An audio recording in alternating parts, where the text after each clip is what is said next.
Halo semuanya, selamat datang di sesi bedah materi kita kali ini. Hari ini kita bakal membedah sebuah konsep yang super menarik dari Peter Jarvis. Beliau ini salah satu tokoh paling top di dunia penelitian pembelajaran internasional. Nah, bayangin deh, Anda lagi duduk di sebuah kelas persiapan masa pensiun. Terus, sang pemateri, yang ternyata Peter Jarvis sendiri, minta Anda nulis kalimat, "Saya adalah seorang," dan melengkapinya sampai 10 kali. Pas hasilnya dibacain, tebak apa yang terjadi? Hampir semua orang naruh pekerjaan atau profesi mereka di urutan paling atas. Ya wajar sih, profesi itu sering banget jadi cara utama kita mendefinisikan diri kita. Tapi, di momen itulah Jarvis tiba-tiba melempar satu pertanyaan tajam yang bikin si isi ruangan terdiam. Pertanyaannya bener-bener nonjokkan. Coba pikirin sejenak, Anda bakal jadi siapa kalau pekerjaan yang selama puluhan tahun jadi identitas utama Anda itu tiba-tiba hilang? Pertanyaan ini tuh kayak langsung ngelucutin semua atribut pekerjaan kita dan memaksa kita buat ngaca ke dalam diri sendiri. Ini dia pertaruhan emosional dari apa yang bakal kita bahas hari ini. Karena kalau kita ini ternyata bukan sekedar pekerjaan kita, terus apa dong artinya jadi seorang manusia yang utuh? Kalau Jarvis sendiri ditanya hal yang sama hari ini, jawaban beliau tuh personal dan dalam banget. Dia cuma bilang, "Saya sedang belajar menjadi diriku." Nah, ini dia inti dari obrolan kita hari ini. Jarvis sadar betul kalau yang namanya belajar itu bukan sekedar ngapalin fakta-fakta di sekolah. Belajar itu ya sebuah perjalanan eksistensial seumur hidup buat menjadi seseorang. Ini tentang gimana Anda membentuk diri Anda sendiri terus-menerus. Tapi ya tentu aja, kata diriku ini kan gak hidup sendirian di ruang hampa ya. Kita semua hidup di tengah-tengah masyarakat. Oke, kita masuk ke bagian pertama, pertanyaan tentang identitas. Yuk, kita selami lebih dalam. Untuk bisa membongkar gimana identitas personal kita ini bergesekan dengan dunia sosial, Jarvis bilang ada 4 pertanyaan filosofis raksasa yang mesti kita jawab. Mulai dari apa atau siapa sih diriku ini, apa itu masyarakat, sampai gimana keduanya berinteraksi. Tapi buat hari ini, kita bakal benar-benar fokus di poin yang keempat. Apa sih sebenarnya yang kita maksud dengan belajar, dan gimana proses ini ngebentuk siapa diri kita? Lanjut ke bagian 2 nih, percikan disjungtur. Kita mulai dari titik nol dulu ya, dari mana sih sebenarnya proses belajar itu bermula? Kalau kata Jarvis, semuanya itu dipicu sama satu percikan penting. Dia nyebutnya disjungtur, atau keterputusan. Gampangnya gini, pernah nggak sih Anda lagi asik jalan di rute yang udah biasa banget dilewatin tiap hari, tiba-tiba kecium aroma masakan asing yang wanginya luar biasa, atau dengar suara mesin aneh yang belum pernah Anda dengar seumur hidup. Otak Anda pasti langsung ngeblank bentar kan? Kayak, hah? Apa tuh? Nah, sensasi nggak tahu ini, kesenjangan antara apa yang udah ada di memori hidup Anda sama apa yang lagi Anda alamin di detik itu juga, itulah yang namanya disjungtur. Di titik rasa nggak nyaman inilah, pembelajaran selalu dimulai.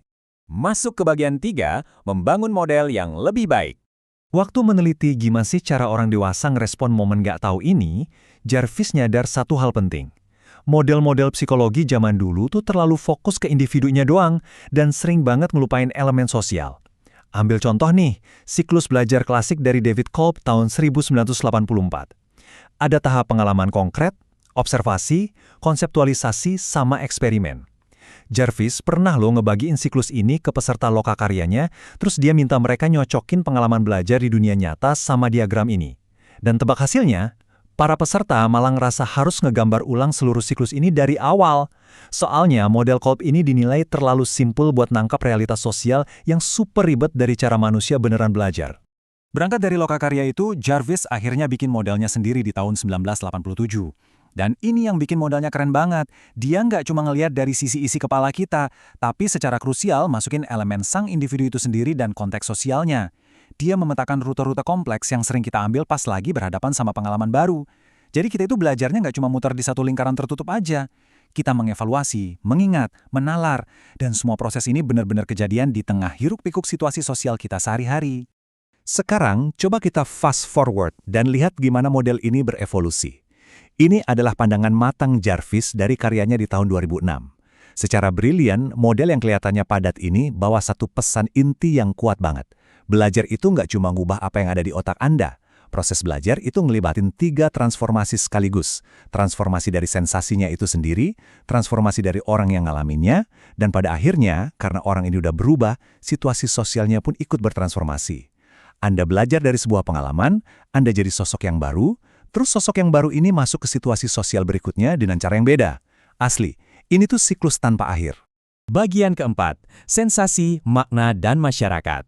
Jadi, kalau kita semua ini emang terus-terusan belajar, Ada nggak sih bedanya cara anak kecil sama orang dewasa ngalamin dunia?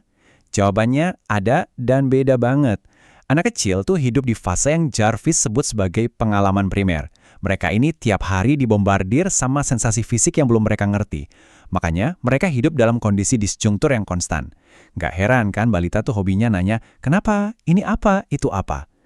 Nah, kebalikannya, kita yang orang dewasa ini lebih sering hidup di pengalaman sekunder. Dunia kita udah difilter sama bahasa dan budaya.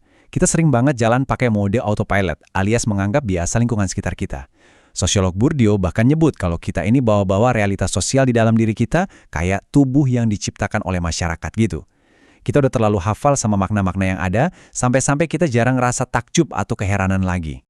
Tapi biarpun begitu, waktu ngadepin sesuatu yang benar-benar baru, anak kecil maupun orang dewasa sebenarnya ngelakuin proses dasar yang sama persis. Kita nerima sensasi fisik mentah, entah itu suara keras atau sentuhan aneh, terus kita terjemahin ke dalam bahasa otak kita. Abis itu baru deh kita kasih makna. Tapi ingat ya, kita nggak nyiptain makna ini sendirian dari nol. Makna ini tuh udah didikte sama budaya dan masyarakat yang ngepung kita dari segala arah.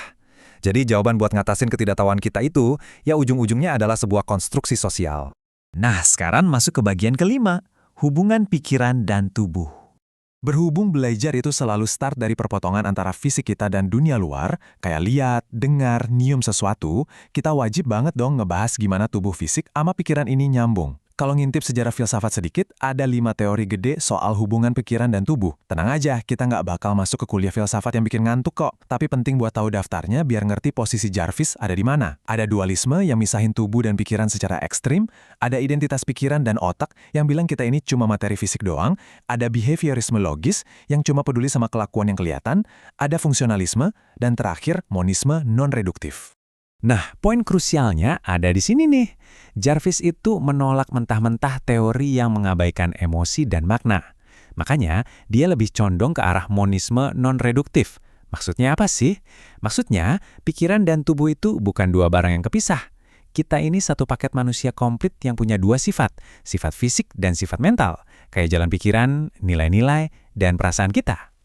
Ini juga alasan kenapa teori behaviorisme yang cuma fokus ke perubahan tingkah laku dari luar, tapi nutup mata sama kedalaman batin manusia, dianggap nggak cukup buat ngejelasin proses belajar kita.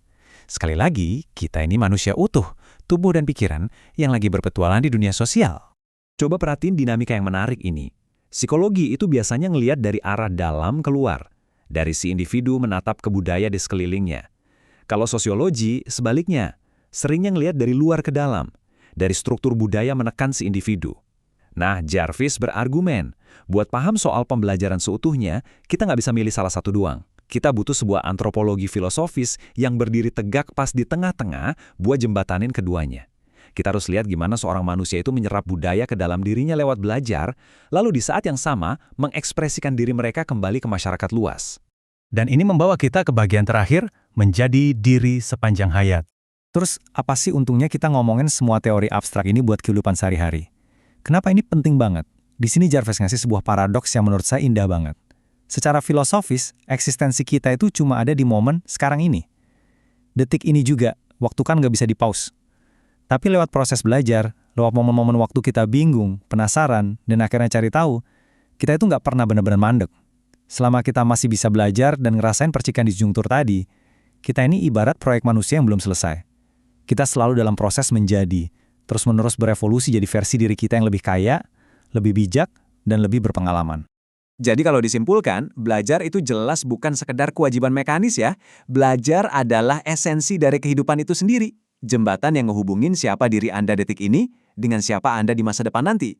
Persis kayak yang dilakuin Jarvis di Lokakarya Prapensiun bertahun-tahun yang lalu, yang menolak buat didefinisikan sama masa lalunya. Sebelum kita udahan, saya mau ninggalin satu pertanyaan nih buat Anda renungin. Pas Anda ketemu hal-hal baru dan tak terduga hari ini, kira-kira Anda lagi belajar buat jadi siapa nih hari ini? Terima kasih udah ikutan nongkrong di pembahasan kita kali ini. Semoga wawasan ini bisa ngasih perspektif segar buat perjalanan hidup Anda. Sampai jumpa!